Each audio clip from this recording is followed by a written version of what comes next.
श्राद्ध की प्रदोष के दिन यदि शाम के समय पर प्रदोष काल में एक 4 बत्ती का गाय के घृत का दीप लगाया जाए और 4 पितरों का स्मरण किया जाए।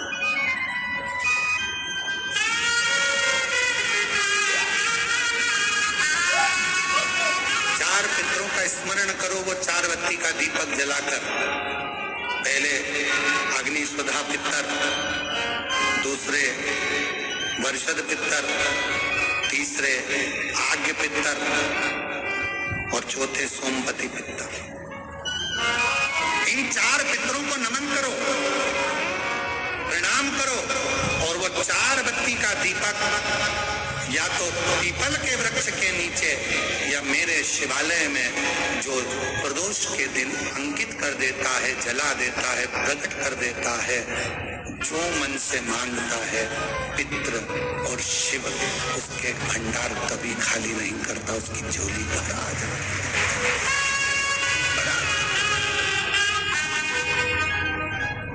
कौन से दिन? श्राद्ध पक्ष में जो प्रदोष आए, प्रदोष के दिन प्रदोष काल में दीप प्रकट करने की बड़ी महत्वता है। आपने 16 दिन अगर ब्राह्मण को भोजन नहीं कराया है, 16 दिन अगर तुमने अन्नदान नहीं करा है, 16 दिन अगर कोई दान नहीं दिया है, तो भी यदि प्रदोष के दिन श्राद्ध पक्ष में जो प्रदोष आएगी, उस प्रदोष के दिन श्राद्ध पक्ष के 16 दिन के अंदर जो प्रदोष आए, प्रदोष काल में चौमुखी दिया 4 पितरों का जिनका नाम अभी वर्णन किया, उनका स्मरण कर कर यदि प्रज्वलित किया जाए तो उसका फल अधिक मिलता है। और जो कामना कर कर हम दीप लगाते हैं वो कामना हमारी वर्ष भर पूरा नहीं होता और बाबा उस कामना को पूर्ण कर देता है, पितृ पूर्ण कर देता है। तो अपने पितरों का नाम लो और लगाओ चार, क्योंकि ये 4 पितृ 4 दिशाओं से हमको सुरक्षित रखते हैं। अग्निस्वध पितर हमारे पूर्व दिशा से हमें सुरक्षित रखते हैं। वर्षद पितर, आग्नेय पितर ये हमें पश्चिम दिशा से सुरक्षित रखते हैं और सोमपति पितर ये हमें उत्तर दिशा से सुरक्षित रखते हैं।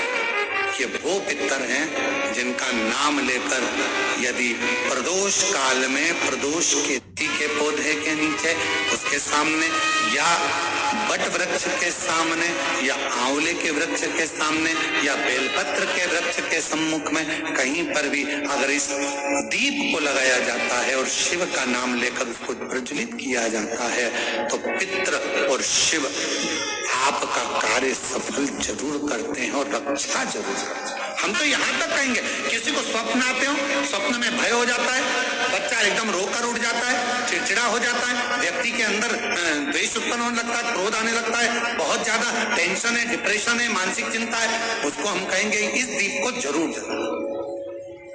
उसको लगना पितरों का नाम लेकर 4 पितरों का स्मरण कर कर राजा रुचि ने अपने पितरों के निमित्तार्थ ये कर्म किया।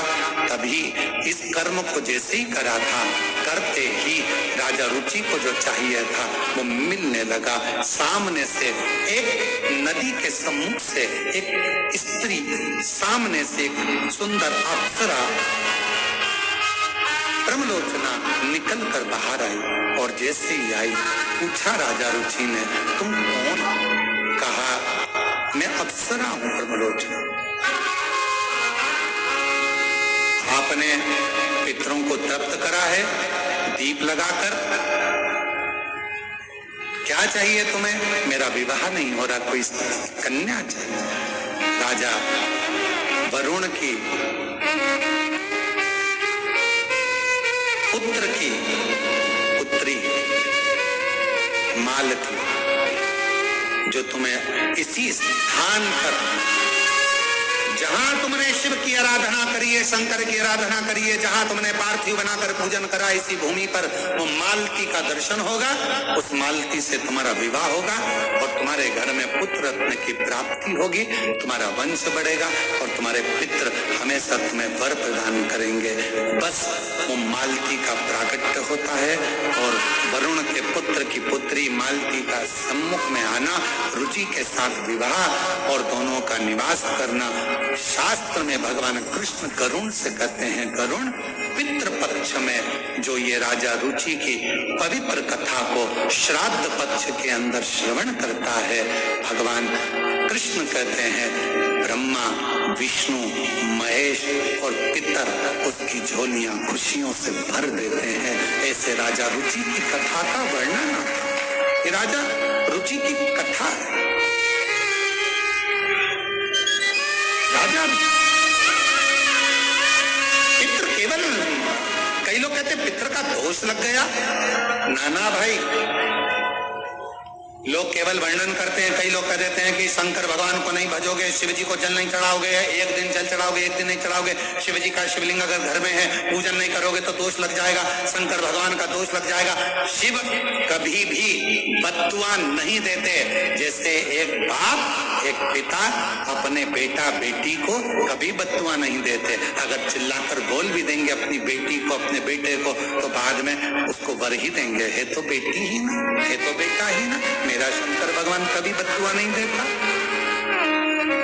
मेरा शिव कभी बद्दुआ नहीं देता, मेरा वो घरदानी कभी अपशब्द नहीं कहता, वो तो भर देता। इतनी करुणा करी, इतनी दया करी, दया।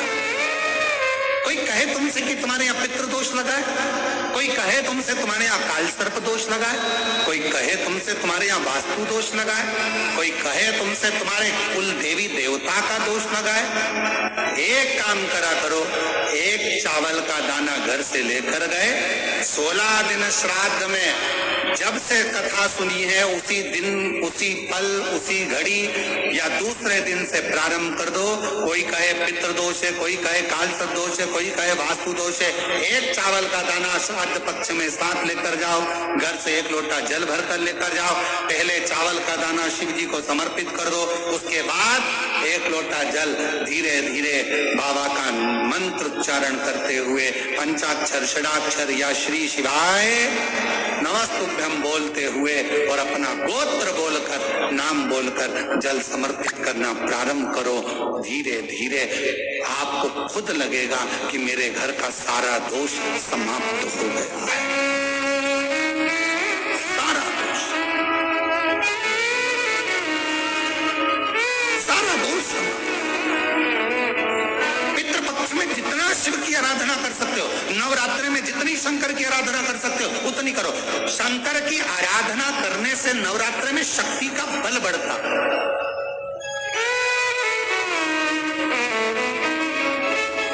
शक्ति का बल।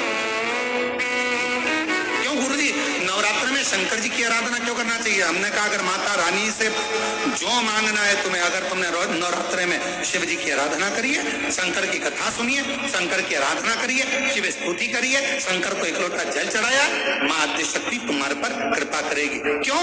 क्योंकि जिस स्थान पर शिवलिंग रखा होता है और जो हस्त कमल है वो माँ पार्वती, जगत जननी दुर्गा भवानी है। जब हम जल चढ़ाते हैं माँ आद्य शक्ति अम्बा जगदम्बा 64 योगिनियों पर वो जल चढ़ जाता है और जगत जननी नवरात्र में प्रसन्न हो जाती है। वो जल की इतनी महत्वता है।